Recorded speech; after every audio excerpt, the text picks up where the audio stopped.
여러분 안녕하십니까? KBC 8시 뉴스입니다. 20대 엄마가 생후 6개월 난 자신의 아이를 15층 아파트 창문 밖으로 던져 살해하는 충격적인 일이 벌어졌습니다. 단지 배우자와 다툰 뒤 화가 났다는 이유 때문이었는데요.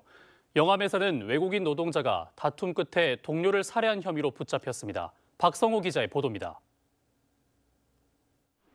아직 어둠이 채 가시지 않았던 오늘 새벽 6시 반쯤 광주 서구 금호동의 한 아파트 1층에서 6개월 난 아이가 떨어져 숨진 채 발견됐습니다.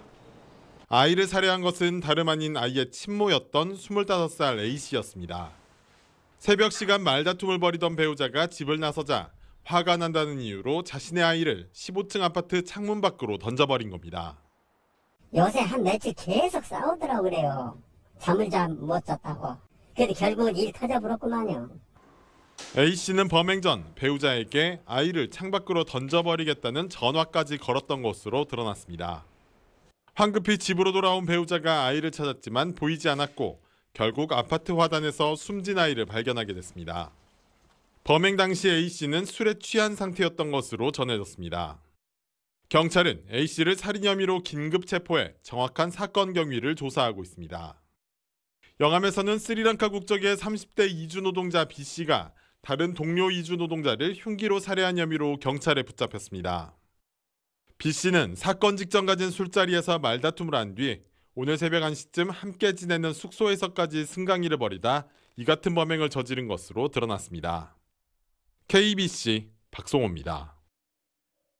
금어기가 풀리면서 중국 어선들이 잇따라 우리 서해 바다로 몰려들고 있습니다. 무허가 어선은 물론 치어까지 싹쓸이하는 마구잡이 조업도 기승을 부리면서 해경이 집중 단속에 나섰습니다. 전쟁터 같은 해경의 불법 조업 단속 현장을 임경섭 기자가 취재했습니다. 전남 신안군 가거도 먼 바다 배타적 경제수역. 조업 중인 중국 어선을 향해 해경의 고속 단정이 속도를 높입니다. 어선에 오른 대원들이 어창을 열어보고 조업일지도 확인합니다. 우리 측 배타적 경제수역 내에서 조업을 하는 어선은 조업일지를 반드시 기재하도록 돼 있습니다. 적발된 중국 어선은 지난 4월 이후 반년 넘게 조업일지를 기재하지 않았습니다. 명백한 불법 조업입니다. 선장은 조업일지를 쥐가 갉아먹었다는 황당한 답변을 늘어놓습니다. 해경은 이 어선을 납포하고 담보금 4천만 원을 부과했습니다. 본인 말은 그 조그만 쥐가 이거 새로운 적은 조업일지를 먹었다고. 해경 함정이 중국 어선에 물대포를 쏘며 밀어내기에 나섭니다. 조업 허가를 받지 않고 우리 측 수역을 침범한 중국 어선입니다. 해경 대원들이 배에 오르지 못하게 선체 옆에는 쇠창살까지 설치했습니다. 금어기가 풀리자 서해에서 중국 어선의 불법 조업이 기승을 부리면서 해경이 특별단속에 나섰습니다. 처음에 1차적으로는 선박 서류를 모두 다 확인합니다. 어창에 있는 어획량과 실제 조업일지에 적혀있는 양이 일치한지 그 여부를 확인합니다. 치어까지 싹쓸이하는 불법 어구도 문제입니다. 간격이 2-3cm로 촘촘해 어린 물고기까지 잡는 그물, 범장망이 이번 단속에서 52개나 발견됐습니다. 최근 3년간 서해 해경이 단속한 불법 어선만 150여 척. 금어기가 풀리자 불법 조업 어선과의 전쟁이 다시 시작됐습니다. KBC 임경섭입니다. 내년 총선 출마 예정자들의 출판 기념회 행사가 잇따라 열렸습니다. 광산을 출마를 예정하고 있는 박시종 전 청와대 선임 행정관은 정치적 철학과 견해를 담은 저서 1급수의 출판 기념회를 갖고 1급수와 같이 맑아 국민이 신뢰하는 정치, 사람도 고기도 모두 마실 수 있는 1급수처럼 다양한 의견들을 품을 수 있는 정치로 광주와 광산 발전에 이바지하겠다고 밝혔습니다. 영암, 무안, 신안 출마를 준비하고 있는 민주당 김병도 정책위 부의장은 출판 기념회를 열어 한반도 평화와 민주주의 수호, 헌법 개정, 혁신을 이뤄야 한다면서 퇴보하는 평화, 민주, 경제를 바로잡고 국민이 더 행복한 삶을 위해 모든 것을 다 걸겠다고 말했습니다.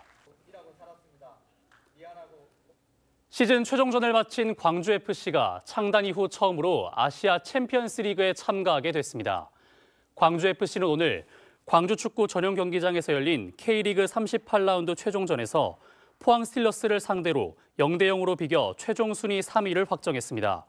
올해 K2 리그에서 승격한 광주FC는 이정효 감독의 용병수를 앞세운 공격 축구로 돌풍을 일으키며 창단 이후 최고 순위로 첫 아시아 축구 연맹 챔피언스 리그 티켓을 따내는 새 역사를 썼습니다. 12월의 첫 주말인 오늘 광주 전남은 대체로 맑은 가운데 아침 최저 기온이 영하 1도까지 떨어지는 등 초겨울 날씨가 이어졌습니다. 내일은 아침 기온이 영하 5도까지 떨어지는 등 춥겠으니 건강관리에 각별한 주의가 당부됩니다. 내일 아침 최저 기온은 영하 5도에서 영하 3도 분포로 오늘보다 3에서 4도가량 낮겠고 낮 최고 기온은 10도에서 13도로 오늘과 비슷하겠습니다. 바다의 물결은 전 해상에서 0.5에서 1m로 비교적 잔잔하겠습니다. 중동을 방문 중인 김영록 전라남도지사가 기후변화 대응에 전 세계 도시들과의 강화된 연대와 협력을 강조하며 전남의 COP33 유치 지지를 당부했습니다. 전라남도는 UN 기후변화협약 당사국 총회가 열린 아랍에미리트 두바이에서 회원국을 대상으로 연안 지역의 탄소 중립 전략을 주제로 국제 포럼을 열어 바다숲을 조성하고 갯벌 복원을 추진하는 등의 탄소 중립을 위한 전라남도의 노력을 소개했습니다. 김영록 전라남도지사는 연안 생태계의 체계적인 보전의 필요성과 전남의 해양자원 기능 회복 사업을 설명하고 COP33의 전남 유치를 전 세계 관계자들에게 호소했습니다. 중동 지역 방문에 나선 전라남도가 아랍에미리트 두바이에서 수출 확대를 위한 판촉 행사를 가졌습니다. 전라남도는 두바이에서 전남 식품 판촉 행사를 열어 전남의 대표 농수산물 배와 유자, 파프리카 등 8개 품목에 대한 시식회와 홍보 행사를 열었습니다. 특히 풍부한 과즙과 아삭한 식감의 나주배는 큰 인기를 끌어 현지 과일보다 비싼 가격에도 구매로 이어졌고 다수의 현지 식품마켓 입점까지 결정됐습니다.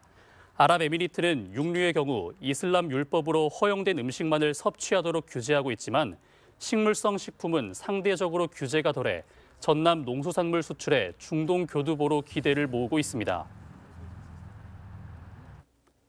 좀처럼 보기 힘든 판소리 완창 무대가 광주에서 열렸습니다. 국가무형문화재 판소리 흥보가 심청가 이수자인 방윤수 명창은 오늘 오후 3시 빛골 아트스페이스에서 동편제 흥보가 완창 발표회를 열고 3시간 동안 이어지는 무대를 열정적으로 소화하며 관객들의 많은 박수를 받았습니다.